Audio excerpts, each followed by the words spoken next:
وقت آیا دنیا سجانے کا، یہ دنیا سجائی، لیکن جانے سے پہلے دنیا کی سرزمین پر ایک بچہ چھوڑ کر کے گئی تھی جو کچھ پارے کا حافظ قرآن تھا۔ عزیزان ملت اسلامیہ، خاتون دنیا سے گئی، بچے کا اصول یہ تھا ہر جمعرات کو اور جمعے کو ماں کی قبر پہ جاتا،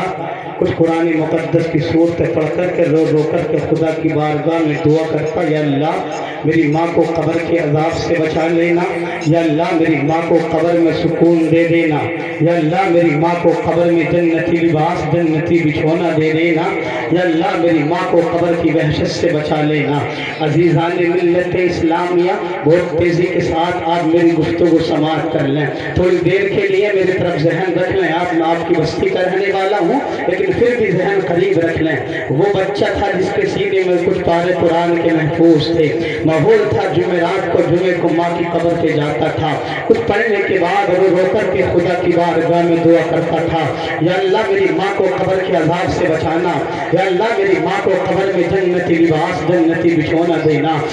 میرے ماں کو قبر کے اندر سکون دے دینا۔ عزیزان ملت اسلامیہ، بچہ جاتا تھا ہر جمعرات اور جمعے کو۔ ایک دن کیا ہوا، عشاء کی نماز پڑھ کے سویا، قسمت کا ستارہ چمکا، خواب میں ماں کے چہرے کا دیدار کیا، اس ماں کے چہرے کا دیدار کیا جس ماں کے چہرے کو دیکھنے پر اللہ وہ ثواب دیتا ہے جو نہ کسی پیر کے چہرے کو دیکھنے پر ملے گا، نہ کسی مفتی کے چہرے کو دیکھنے پر ملے گا، نہ کسی عالم کے چہرے کو دیکھنے پر ملے گا، نہ کسی محدث کے چہرے کو دیکھنے پر ملے گا، جلسے میں آنے والے مقررین کے چہرے کو دیکھنے پر نہیں مل سکتا، نہ کسی امام کے چہرے کو دیکھنے پر ملے گا۔ آپ کہو گے مولانا صاحب قبلہ ایسا کیا ہے ماں کے چہرے میں جو نہ پیر کے چہرے میں ہے، نہ عالم کے چہرے میں ہے، نہ امام کے چہرے میں ہے، نہ محدث کے چہرے میں ہے، نہ مفتی کے چہرے میں ہے، نہ مقررین جلسے میں آنے والے مقررین کے چہرے میں ہے۔ آپ اپنا آپ کہو گے، عتیق صاحب کا دامن پکڑ کے آپ کہو گے، ناظر صاحب سے یہ بتا دیا جائے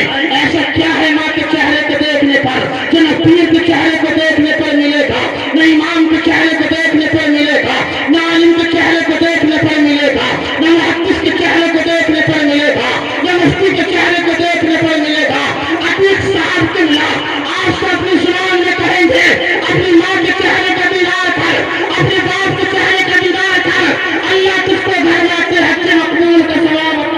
سبحان اللہ، نعرہ تکبیر، نعرہ رسالت، مسلک اعلیٰ حضرت، علماء اہل سنت، سبحان اللہ سبحان اللہ، ماشاءاللہ ماشاءاللہ، سبحان اللہ۔ اس ماں کے چہرے کا دیدار کیا، آئی ماں خواب میں، بیٹے نے ماں کو سلام کیا، سلام کرنے کے بعد کہا ماں آپ پر کیسی گزری؟ ماں کہتی ہے بیٹا موت کی تکلیف تو ہوئی تھی لیکن قبر میں اللہ نے مجھے سکون دے دیا ہے، اللہ نے قبر میں مجھے سکون دے دیا ہے، جنتی لباس دے دیا ہے۔ عزیزان ملت اسلامیہ، ذرا بتاؤ تو صحیح، اگر کوئی بیٹا اپنی ماں کے بارے میں اتنا اچھا خواب دیکھے تو بتاؤ اس کے دل کو کتنا سکون ملے گا۔ عزیزان ملت اسلامیہ، اب بیٹا اٹھا، اب بیٹے کا اصول اور زیادہ بن گیا، ہر جمعرات کو جاتا تھا ماں کی قبر پہ، ہر جمعے کو جاتا تھا ماں کی قبر پہ، کچھ پڑھنے کے بعد رو رو کر کے دعا کرتا تھا، یا اللہ میری ماں کو قبر میں جنتی لباس دے دینا، جنتی بچھونا دے دینا، جنتی ہوائیں دے دینا، جنتی غذائیں دے دینا۔ عزیزان ملت اسلامیہ، ایک دن اور قسمت کا ستارہ چمکا، پھر خواب میں ماں کے چہرے کا دیدار کیا، اب تنہا ماں کے چہرے کا دیدار نہیں کیا تھا، اب ماں کے ساتھ ساتھ اور بھی چہرے نظر آئے ماں کو بیٹے نے سلام کیا، سلام کرنے کے بعد کہا تھا ماں اب بتاؤ کیسے آنا ہوا؟ ماں پکار کر کہتی ہے میرے دل کے چین، میرے چہیتے بیٹے، بات اصل میں یہ ہے تو قبرستان آتا ہے، میں اپنے اوپر رشک کرتی ہوں، میرے آس پاس کے مردے مجھ سے فخر کے ساتھ کہتے ہیں اے واہی یار تو بڑی خوش نصیب ہے، دنیا کی سرزمین پر حافظ قرآن بچہ چھوڑ کے آئی ہے۔ اے بیٹے بات اصل میں یہ ہے جب تو قبرستان آتا ہے کچھ پڑھنے کے بعد رو رو کر کے دعا کرتا ہے، اللہ کی عزت نے قبر کے اندر مجھے سکون دے دیا ہے، تنہا مجھے سکون نہیں دیا بلکہ میرے آس پاس کے جتنے مردے ہیں اللہ نے سب کو قبر میں سکون دے دیا ہے۔ ماں کہتی ہے بیٹا بات یہیں تک نہیں ہے، بیٹا کہتا ماں بتاؤ اور کیا ہے؟ ماں کہتی ہے بیٹا بات اس میں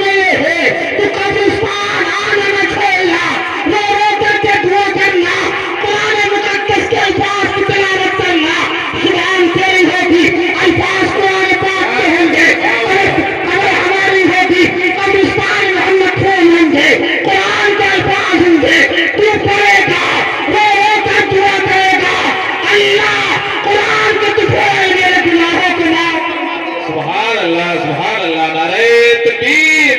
نعرہ رسالت مسلک اعلی حضرت سبحان اللہ ماشاءاللہ ماشاءاللہ آج اس نوجوان کا حال کیا ہے اگر ماں کا انتقال ہو جائے قبر پہ جانے تیار نہیں ہے باپ کا انتقال ہو جائے قبر پہ جانے تیار نہیں باپ کا انتقال ہو جائے تو مدرسے میں پڑھنے والے بچے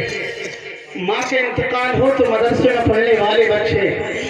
اب بات اگر یہی تک ہے بچوں کی تو بھائی بچوں کو کبھی حقارت کی نظر سے نہیں دیکھنا کہ بچے بڑی محنت کرنے کے بعد قرآن کو اپنے سینے میں بساتے ہیں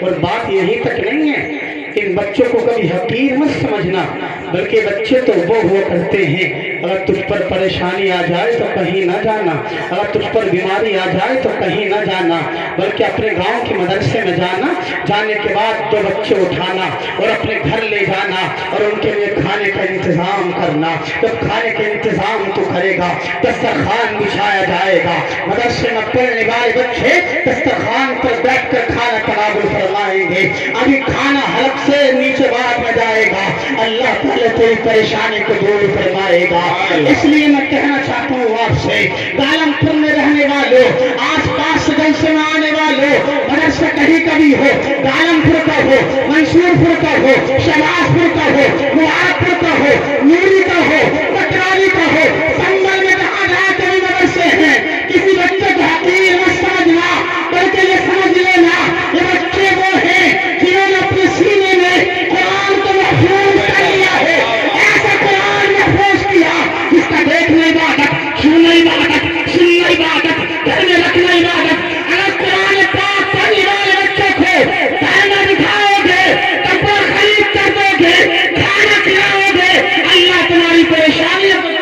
سبحان اللہ ماشاءاللہ بہت خوب واہ واہ واہ آپ سے کہنا چاہتا ہوں وقت نہیں ہے بہرحال